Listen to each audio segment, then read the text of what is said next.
So if you've seen any of my recent videos, non-FamiTracker recorded, you've probably seen this. It's the TNS-HFC5, and it is fifth in Terra Networks Systems line of NSF player cartridges. This one has the distinction of being the first NSF player cartridge without an extra cartridge slot on the back since the HFC2. The HFC1 had it, the HFC3 had it, the HFC4 has it. They're still for sale. I don't know how to get one. This one doesn't.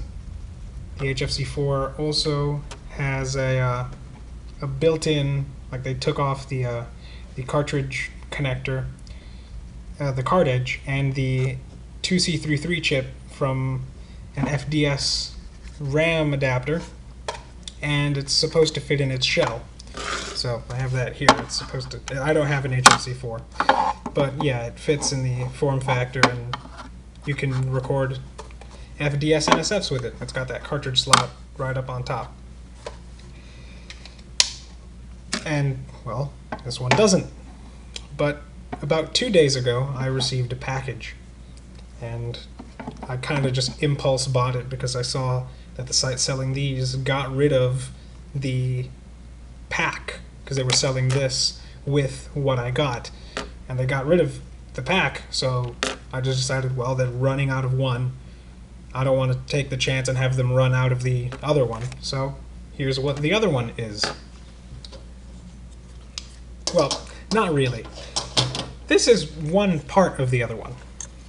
It's a cartridge riser card with a cartridge slot on the back. So this goes into your Famicom, and this goes into the back like that. And now it serves as the control unit for this. This is the TNS-HFX4, and it gives me 4 extra cartridge slots to use with expansion chips. So it's a pretty cool thing. It's got 6 volume knobs, 1 for each slot, and then 1 for a YMZ294, which I removed from the HFC. It was right there. And 1 for a YM2413, which is VRC7 compatible. I've got a copy of Lagrange point, so I don't need that. And it lets me, well, record now FDS NSFs, Sunsoft 5B NSFs, and VRC7 NSFs. And if I so choose, I can use all 3 of them at the same time, which is a really cool thing, because OCC FamiTracker is the fork of FamiTracker that not only has Sunsoft 5B support, but is also multi-chip compatible. It's able to export multi-chip NSFs. These 2 slots are set to receive, well, a VRC6 now, a VRC6V now. So VRC6V is in Madara and Esper Dream 2, and VRC6 is in Akumajo Densetsu. So it switches between the 2 different types of VRC6. And N163, I want it here, and MMC5 can go here, I guess. Or I can just put it in the back, because no one really uses FDS in multi-chip configurations for whatever reason. Probably RAM or address conflicts or something. But this is a pretty cool thing to do. There are a few rules to using it. For example, you know, if I were to use the FDS, I can't have it at the front or the middle or the second to last. It has to be in the last slot.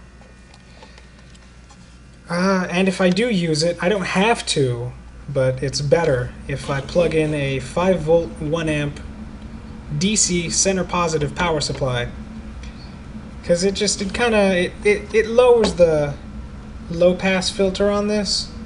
It's not as heavy, and it also boosts the volume. So that's it. You also have to set up the dip switches correctly. So the way I have it set up now, VRC7 can go here, VRC6 can go here. If I were to flip one of those, VRC7 would go here, and VRC6 would go in these last 2. And that's really all there is to say. It comes mostly pre-mixed. It's pretty okay, but I had to tweak the volume knobs a little bit. So, after 4 minutes of talking about it, take it into my room and show it off. So here it is, that shot that I have set up. Little thing that I want to address. Here's my Here Star Night cartridge. Goes in one hand, comes out one hand. I need both hands to put this in because it's not noticeable visually, but you know, it is a little tiny bit thicker than a normal Famicom cartridge board. This thing, move this over, bring it right here. This thing is insanely thick. It's like 50% thicker than a normal Famicom cart board. So it requires quite a bit of effort to put in there. So, that's normal. You're going to hear this rub against every single pin and it's going to sound painful. Yeah. No. So I've got that hooked up. Is it on? Everything's on? Okay, good. So that works. So, cartridge knocked over. So what we've got to do now, plug in power supply and the audio cable. It's got a headphone jack on the back, so just plug that in right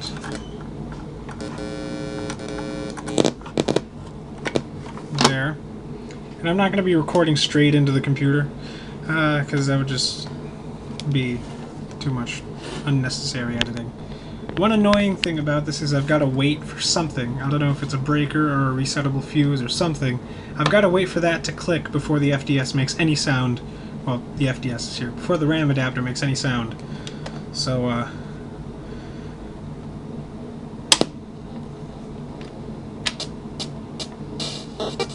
nothing's happening. There we go, now it clicked. So, I don't know who wrote this. I think it was Lunar. I don't know the name of the song because it was just sent to me as a Famicompo entry. So it was just entry 037.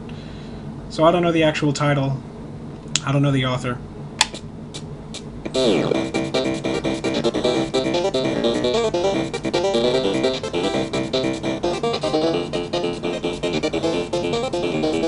But there's that. We've got FDS, we've got Sunsoft 5B, you've already heard that. But now, I've also got VRC7. Let's put that in slot 3. That thing clicked immediately. No sound out of that. And here's, here's VRC7 song Near Final by me and, well, no really, by 4 other people and me. On the Famitrack forums, I don't remember exactly who. I think Barry 10, that's a high noise, Fizook, other people were involved, but here's that.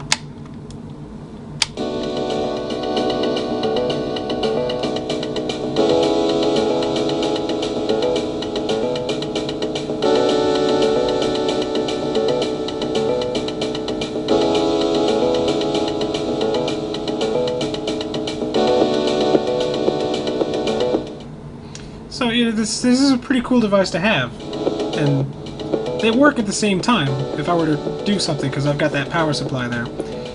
I can use all 3 of the chips at the same time. If I had 2 more cartridges I could use those at the same time as well. So I've got multi-chip recordings, I've got FDS recordings, I've got VRC7 recordings. That's all possible now. So that's really cool to finally be able to have this. I'll do a video of an FDS recording.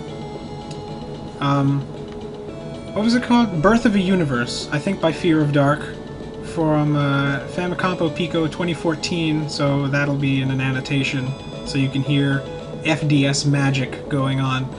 It's really great, so yeah, that'll be here.